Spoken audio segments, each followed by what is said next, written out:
Ibudau arong ningthau asi jingu konjin tuthokpa pakhangba gi lion laichatni. Ibudau gi nupi gi mamingdi Sandrik Janingkhombi kawi.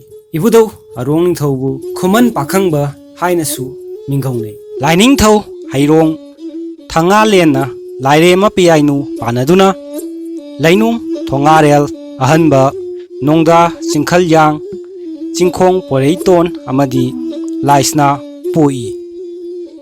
Lainung thongarelna poreitonga maitai leima lainau tabiga punna tingbanbada khunthou haiduna khunthok hanki. Poreitongi machanupi laisnabu maitai ningthau maidingu nongda lairel pakhangbagi mafamda thajaki. Poreitonna laima lainau tabi panaduna mapari Singdabung pokhi. Singdabungna santhong punemba mangang ningthau sanu huimu leima panaduna mapari arong amasung paming anibu pokhi.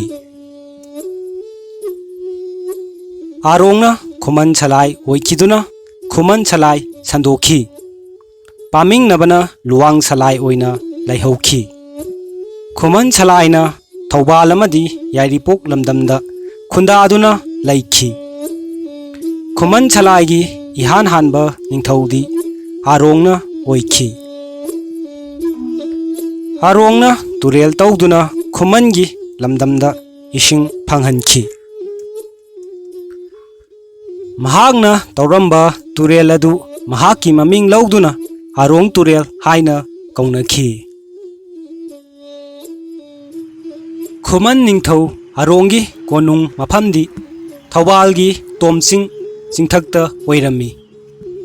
Hauji khubam yaduna lairiba mafam asidani. Mafam asi hana ching oina lairambadagi naungna lambi semlakpada takhai khibani. Khumangi lamkhai asi Thoubal, Yairipok, Wangoi, Mayang Imphal, Ikopat amadi Pumlen patna konba mafamsing asi Khumangi lam oirami. Arong ningthaugi matungda Khuman ningthau mathang ningthau yangkhaina Khumangi ningthau oiduna panki. Masigi thong asina arong thong haina hauji khangnariba thong aduni.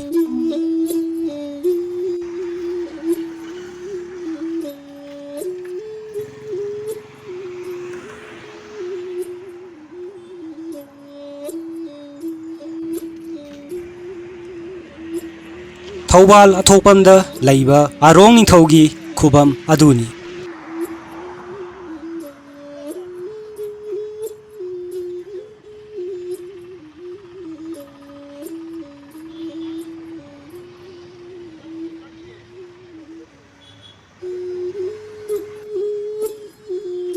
Nakanda cheliba Thoubal athokpam phauduna cheliba turel asina arong ningthauna tauramba arong turelni. Turel asina matam amada Khumangi lamdamda lau singubagi lamda ithai lakhong semduna ising marang kaina phanghalami.